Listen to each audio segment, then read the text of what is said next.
First of all எல்லாருக்கும் வணக்கம். என்னோட கூட சேர்ந்து கிளியர் பண்ண எல்லா ஹஸ்பண்ட்ஸ் அண்ட் அவங்க சப்போர்ட் பண்ண எல்லா பேரண்ட்ஸுக்கும் என்னோட கங்க்ராட்ஸ். என்னோட பேர் பிரசாந்த். நான் நடந்து முடிஞ்ச ஐபிபிஎஸ் பிஓவில் கனராவும் கிளர்க்கில் இந்தியன் பேங்க்கும் கிளியர் பண்ணியிருக்கேன். ஃபஸ்ட்டு என்னோட தேங்க்ஸ், என்னோடய சப்போர்ட் எல்லாமே என் பேரண்ட்ஸ் தான். எப்போ நான் கிளியர் பண்ணல, பாஸ் பண்ண முடியல அப்படின்னு சொன்னாலும் உனக்கு கண்டிப்பாக ஒரு நாள் கிடைக்கும் அப்படின்னு என்னை மோட்டிவேட் பண்ணிட்டே இருப்பாங்க. எனக்கே ரிசல்ட்டு பார்த்துட்டு வீட்டில் சொல்லாமல் வேணாமா நான் பயமாக இருக்கும். அவங்க எப்போ ரிசல்ட் சொன்னாலும் கவலைப்படாத, எப்படி இன்னைக்கு ஒரு நாள் உனக்காக வரும் அப்படின்னு சொல்லுவாங்க. அப்புறம் செகண்ட் டைம்ஸ் என்னோட இன்ஸ்டியூட்டுக்கு தான் சொல்லி ஆகணும். என்னையும் எப்படியோ தேத்தி கொண்டு வந்து இந்த இடத்துல நிற்க வச்சிட்டாங்க. இதெல்லாம் கனவா போயிருமான்னு பயந்துட்டு இருந்தேன். நான் ஸ்கூல் காலேஜில் அவ்வளோ பெரிய மார்க்லாம் இல்லை.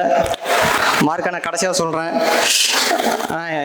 ஃபஸ்ட்டு குவான்ஸ் ரீசனிங்லாம் இம்ப்ரூவ் பண்ணி வச்சுருந்தேன். அதை வச்சு ஓட்டிடலாம். இங்கிலீஷ் கரண்ட் அஃபேர்ஸ் எல்லாம் எனக்கு அவ்வளோ பெருசாக ஃபஸ்ட்டு ஸ்டார்டிங்கில் வரல.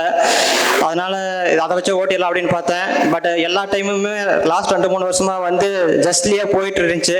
ஸோ அதுக்கு காரணம் அதை இம்ப்ரூவ் பண்ணால் மட்டும் தான் அப்படின்னு சொல்லிட்டு நான் கொஞ்சம் கொஞ்சமாக இம்ப்ரூவ் பண்ண ஆரம்பித்தேன். இங்கிலீஷை கரண்ட் அஃபேர்ஸ்னு பயங்கரமாலாம் இம்ப்ரூவ் பண்ணேன். எப்படின்னா நாள் ஃபுல்லாக அதையே உட்காந்து படிக்கிறது. ஆனால் ஒன்றும் நடக்கலை. அப்புறம் தான் ட்ரெண்டுக்கு ஏற்ற மாதிரி படிக்க ஆரம்பித்தேன்.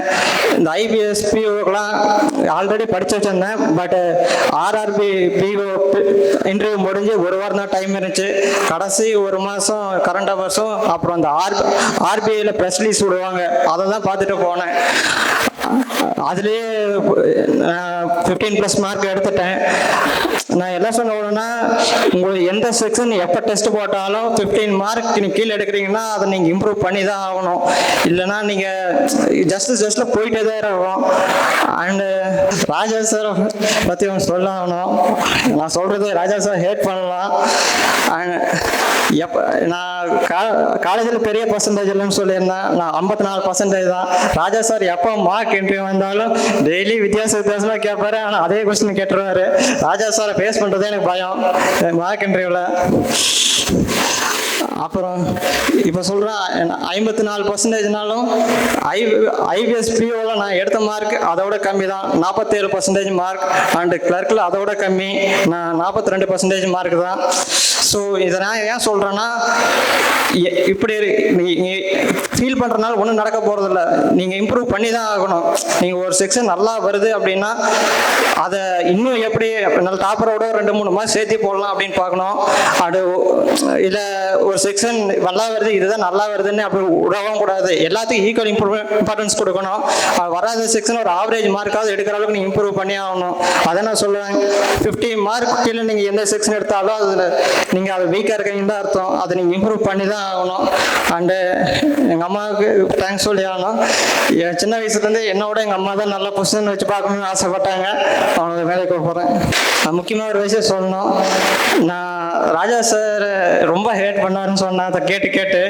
ஆனால் அங்கே என்ன பண்ணாருன்னா, மெயின் இன்டர்வியூவில் மேக்ஸிமம் கொஸ்டின் அதை மத்தியே கேட்டானுங்க. நான் எப்படி 15 to 13 18 வரதே கஷ்டம்னு நினச்சேன். 18 மார்க் வந்துச்சு. ஸோ ஃபஸ்ட்டு கொஸ்டினே ஃபினான்ஷியல் அவேர்னஸ். அப்பயே முடிவு போட்டேன் இது நமக்கு இல்லை அப்படின்னு. அண்டு அடுத்து இது ராஜா சார் போட்ட ப்ரெஷர் தான் அங்கே ஈஸியாக ஹேண்டில் பண்ண வச்சுச்சு. அதுக்கு தேங்க்ஸ் சொல்லணும். I'm sorry. கைத்தட்டல்களை எழுப்புமாறு அன்போடு கேட்டுக்கொள்கிறோம். திரு பிரசாத். சாதாரண விவசாயி தாங்க. என் பையனுக்கு வந்து மேடையில் இந்த அளவுக்கு நிறுத்துறதுக்கு ரொம்ப நன்றி. சுரேஷ் IAS அகாடமி வெற்றியின் முகவரி.